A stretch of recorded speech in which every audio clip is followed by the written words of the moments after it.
Hi guys, welcome back. I just picked up another little job yesterday. A little CZ527 and 22 Hornet.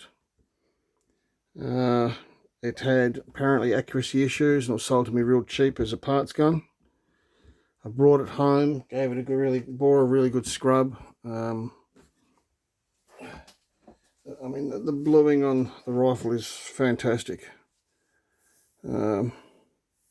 It's really good.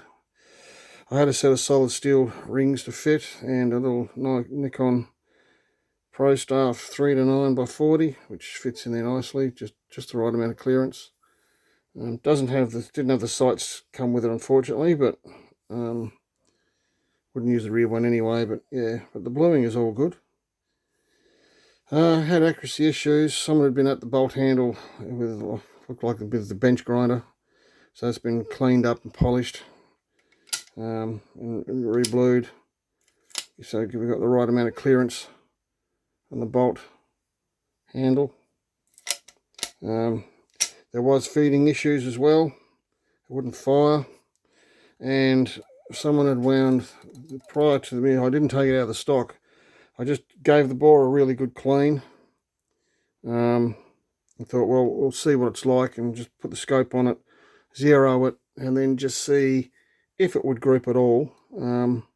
The adjustment screw for the set trigger was actually wound all the way down, so I was only using the normal trigger system to do my testing. It wasn't until I took it out of the stock and then realised it's actually a set trigger with a very nice light. Now it's adjusted, so that'll improve grips as well. So it wasn't feeding properly. Checked the feeding. I actually had a spare magazine for it, and that fed perfectly. And I looked at that one and looked at this one. Someone's had the magazine apart and they've put the magazine spring in back to front. Now feeds perfectly. So a rifle that wasn't feeding and wasn't grouping, a parts gun. Factory PPU at only at 63 meters, but 1, 2, 3, and then I did that one and then that one. I thought, well, it's got some potential. Tried it again, and to say there, I've changed the rest. Yeah, I didn't spell that right, I know, but I changed my setting with the rest, and it did that group at a 0.846. So that proved to me that yes, this thing will actually group. So I gave the bore a really good soaking. There are a few marks in the bore, but that will come out. Well, it won't come out, but it's not affecting accuracy. I've given it a good soak and a decarb. And it feeds perfectly, and it's grouping.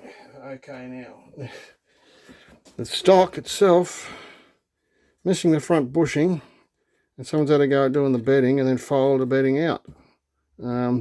Free floated it and they never sealed it, and the stock's warped across. So I'm going to soak that for a bit, and then we're going to flex it back the other way and then let it dry under that flex condition to try and straighten the stock out again. Going to pull this bedding completely out. Now guys, if you're going to do any bedding, please use the proper stuff. I mean, this stuff it's even starting to chip away.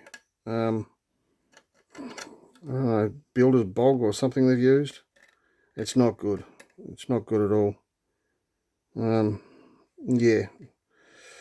And of course, the bushing's there, so we will replace the bushing, redo the bedding, and probably do a little bit of bedding in the back here as well. Make sure that bushing isn't falling out and it's in there nice and solid. And obviously dry it out and seal it, and then do the bedding, of course. So stay tuned for part 2.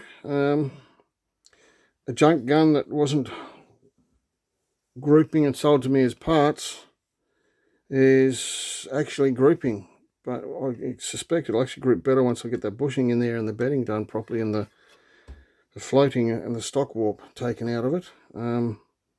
But for factory PPU brass, 0.85-ish of an inch at 63, you're looking about an inch of PPU factory. We're also going to try some hand loads in it, so I suspect that will tighten up quite considerably just using the PPE fiberbrass. And go from there. I mean, just look at this stock. Look at that tiger stripe. It's just beautiful.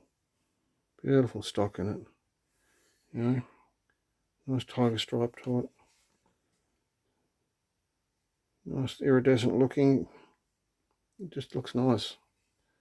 A few marks on the check ring which will clean up, but and a few obviously user marks where the magazine's been going in and out and they've been jamming her in, but we'll clean that up and see how it goes. When that could be another one up on the list for sale in the future. All right, thanks guys. Look out for part 2.